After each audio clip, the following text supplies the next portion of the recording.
Welcome. This is a response to Eloy of Umbramancer, who was kind enough to make a video, ask a few questions, and say that he's found some inspiration in the most unlikely of places here on my channel. And I have to applaud you, Eloy. I thought your production value, I watched your actual play and with Ivan Mike 1968, and I was really impressed. I thought your game master was phenomenal at reacting to unexpected things. He did a really good job, I feel, of improvising with what you as the players were doing, that I would be surprised if he had all of that kind of in mind, what you could do. I also thought that your group, you and your fellow players were really good. For the most part, from what I could see, you guys are in character most of the time. And I thought that was really good. So I was impressed. I was really impressed at what your game looks like, and I thought it was fantastic. You had asked a couple questions. You had asked me what I was doing with the mechanic side of games, and I do tend to run games that have a certain degree of crunch for sure, and I like that. I've always liked the dice mechanics, and I enjoy that. We were trying at first when we started on this experiment of just saying, look, I really want everyone to be in character as much as possible. And I know that sounds a little weird because, what are we talking about here? Like, you're going to be in character 100% of the time? I mean, that's not even possible. You're going to have to ask something. You have to roll dice some point. Like, what do you, and it's a bit of we're stretching a little bit, I think, trying to get to, we'd be happy with 80%, 85% of the time being in character. And that itself might be a little bit of a stretch, but I think that because we're trying to change our mindset and become really more, we want our natural state in the game to be in character, if that makes sense. We're trying to have those times where we have to come out of character be the exception rather than the rule. And in the past, I would say that any roleplay elements that we had they were sporadic at best, and that's probably being pretty generous in as far as an assessment of how good we were at staying in character. So my first thought, and I tried this for a while, I'm not doing it so much anymore, but my first thing when it came to the mechanics, and what I'm talking about here is that what we're all quite familiar with, especially those of us that started off with especially like me, and my first real start was in the 3.0, 3.5 days, where there are just so many different types of modifiers for a role, combat roles, other roles. I mean, you had morale modifiers, you had divine modifiers, luck, circumstance, all of these others. And you would just go through all of these potential +1, +2. Are you within 30 feet of your ally who's going to be giving you a morale bonus? Or can you hear the bard? Like whatever, like all of these sorts of things. And we would go through and you would have, the joke, and I'm sure you know the joke, which was, if you just need another one, there's always a +1 available, right? You just have to, if you look hard enough, you can somehow find it. And we did that. We're quite used to that. And, even in that brief time we were playing 4th edition, where, it was really more of a miniatures war game at that point. Did it very well. I feel like that it did that combat very well. But we're trying to move less from the simulationist kind of war game elements and more into the role play elements. Not that they can't coexist. They certainly can coexist to a certain degree, perhaps. I don't know. We'll see. We'll see if that's possible. It seems to be quite contentious these days. At any rate, what I did is I just said that, I had a copy of everyone's character sheet, as I'm sure many game masters out there do this. I had got a copy of everyone's character sheet, and then what I would do is I would just make sure that I understood all of the modifiers that are possible, that the bonuses that the characters had that were quite circumstantial. And then whenever someone if we had a player character that was more of a control, so let's say a wizard or someone that was going to give other party members a bonus, then I would just have an index card and I would just keep track of that as well. And so what that allowed me to do is I would just say, people would just make the roll. They would add what they would add to it. I do trust, like your group, Eloy, I game with adults, and the group has changed a little bit over time, but it's been relatively consistent. And I do trust that they're going to be honest players, and myself as well as being honest. And so we're not cheating ourselves out of something that will feel like more of an accomplishment than if we were just kind of inventing a +1 here or inventing a +2 there or what have you. So they would just roll and I would do all of the modifier calculations on my side of the screen. So that's what I did for a while, is I would just say, look, just roll. I'll take care of it. The problem with that, I found, was that trying to take the mechanics out by just having me do all of the mechanics, it takes something away from the players. And I didn't realize that it would do this at first. I thought, well, this would be okay. Like who's read the books more than I have in my, like, I spend a lot more time on it, as most game masters do, than your average player. And there's always exceptions, of course. I know there's exceptions, but in general, the person that's running the game will take more time than the players who show up. And so I thought, well, I'm not new at this. I'm pretty good at keeping notes. I'm pretty good at keeping the numbers straight. I'm not terrible with numbers. And I could just take all of that on. But what was lost was the excitement of knowing in advance what you needed to roll. Like it just doesn't work in my experience. It's much better experience for the players if they know in advance. They can roll and they can be excited when they get it or they don't. And then everyone kind of can join in the excitement. And like you mentioned, that kind of the excitement of rolling and seeing the result at the table is not something to be casually just thrown away, I don't think. I think that knowing kind of what's needed and then everyone sees what's needed is part of the fun. And I didn't stay with that very long. This idea of, well, I'll just do all of the calculations on my side. That was a failed experiment. So what I've done now, which has been much more successful, is I have two voices that I use. Now, again, I'm not a voice actor. I'm very bad at accents.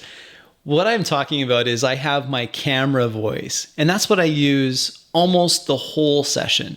My camera voice is me describing things and being very descriptive, hopefully not too lengthy, but descriptive. And I move my arms around and I'll make sound effects if I can. I mean, it's kind of silly, but it's fun. And I don't mind the sound effect side, the accents, don't forget it, but I can do the sound effects, I'll suddenly clap my hands, or I'll do like something that where it's, and it's a little bit of it's very dynamic, I hope, in most cases. But then when I have to let the player know if it makes sense that the player character would know the difficulty of a task. And it doesn't always make sense that they would know the difficulty of something before they try it. But in some cases they'd be able to assess it, or if they role play that they're going to spend time to assess what's there in front of them so they know, then I'll just, in a much quieter voice, I'll just say, the target number is, and I'll, and I don't necessarily get into lengthy explanations in that quiet voice as to why this modifier, not the other modifier. That's for the camera to display. So if I'm narrating that the bandits have died, like they dive behind the wagon, so that they're obscured in the dust as they hit the ground. And so my players are pretty good at seeing, okay, so they've gone prone behind cover, which just means it's going to be a harder shot, right? And so then when I go into my quieter game master voice, not the camera voice, then it's not an invitation to have an out of character conversation. It's just so that everyone hears this. That's just an artifact of being all at the same game table. But the player can then, knows, okay, this is the number I'm going for. This is, and then they can have all the excitement of, I make it, I don't make it, that's what I'm doing. So I'm using, when I'm doing this thing with the mechanics, I'm just trying to have this kind of second persona that I adopt, which is the kind of behind the scenes guy that you don't really have much of a back and forth with, but I'm there to give that critical information where it makes sense for that information to be communicated. And then I'm right back into camera voice, like camera descriptions of the effects of what the players have attempted. I hope that makes sense. And this may not work for everybody, obviously, but I'm finding that it's working fairly reasonably well. It's not perfect, but it's working reasonably well. And I'm going to keep working at it to see how it works. In your group, if you've been very experienced, as it appears to me that you and your fellow players and game master are very experienced at staying in character, then coming out a little bit from time to time to communicate a mechanical thing on the rules, I don't think that's horrible. I don't think it's immersion breaking to do that, especially if you're practiced at getting right back into the character. The reason why that's not working as well for us, just coming out and going back in, coming out, is because we are trying to shift many years of practice of not being in character, if that makes sense. The other question that you had was an excellent question, and it was what about initiative? Like, how can you not have initiative? It's such a useful thing to have. And I do agree, initiative is something, it's just one of these pillars of the hobby. Like, how can you not? Roll initiative is such an iconic thing that even people that aren't part of that don't enjoy role-playing games, they'll still kind of, that roll for initiative, that means that combat's going to happen, right? And we're just used to that. That's just a normal thing. So how do we, it's such a sacred cow. Like, how do you get rid of it?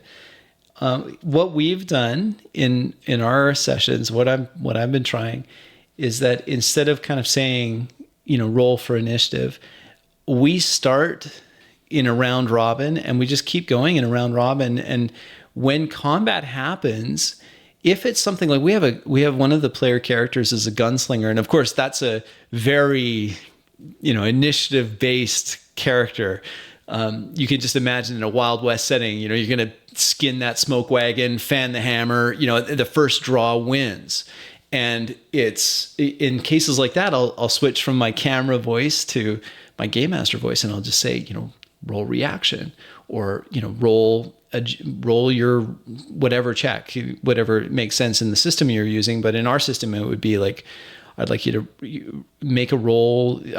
You can add your gunslinger bonus to it, and then I would roll for the bad guys, and we'll see, did he actually get the draw on this guy? And then we would go back into order, just going around the table, making sure that everyone gets a chance to state what their action is in combat. And then combat happens very quickly because it's all kind of happening simultaneously. There is something that I think probably is required for this to work, and that is a understanding at your table that we don't talk over each other. That's something that, just a little bit of a story on this. When I was introduced to my wife and her family, their culture is much different than their cultural background is not the same as mine. And they're a boisterous, Italian family. And we've been married many years, so I'm very comfortable with it now. But at first, it was really hard for me to get used to this idea that we're having a family dinner around the table, and Italians will sit around the table for like 6 hours. But they'll all be talking at once, and they'll be, they don't wait for someone to finish talking. They'll just talk at a higher volume. And at first I was just flabbergasted. I could not believe it. I was like, what? Is everyone angry? Like, why is everyone yelling? Like, is this, they weren't angry. They were having a great time. It was not that they were upset. And, they're passionate people, and I can appreciate that, and quite animated, but they would just talk and talk and talk and talk, and multiple people talking at the same time. And that was just so foreign for me, because, and I feel bad for my wife, because she'd come to visit my family, and my family is all about, the traditional kind of English style of, we have a measured conversation, and there's this kind of very civilized back and forth, and no one interrupts anyone. You always wait until you finished your thought, and then you sit around and you wonder why people put cucumbers on sandwiches with butter and tomatoes and Jello and all the other nasty things that the English are known for. And it just was such a culture shock on both sides. But in our game, in my game group, it's always, all the players have always shown a high degree of respect for one another. They just don't. I haven't had many instances that I can recall. I'm sure they'll remind me when if they watch this, that there have been, but there hasn't been too many instances where a player was deliberately talking over another player because they just they wanted to interrupt, or they wanted, and it was, we just haven't had that be an issue. That I can understand how that could be an issue in other groups, but in my particular case, that has not been. It's just not something that we've had to contend with, thankfully. But yeah, that's what we're doing. And I do appreciate your comment, Eloy. You made this excellent comment. I wrote it down because I thought it was good. Imposing order is the same as initiative, and I think that's a really good point. If I'm still saying, okay, you go, then you go, then you go, then aren't we in initiative? And I think you're right. I think we are still in initiative. The difference is that we're not so married to the concept that the initiative has to be randomized before combat begins. We do it more according to what the scene would dictate. Here's an example of what I'm talking about. If the players were moving down a hallway, this is a dungeon crawl type setting, and you have your character on point.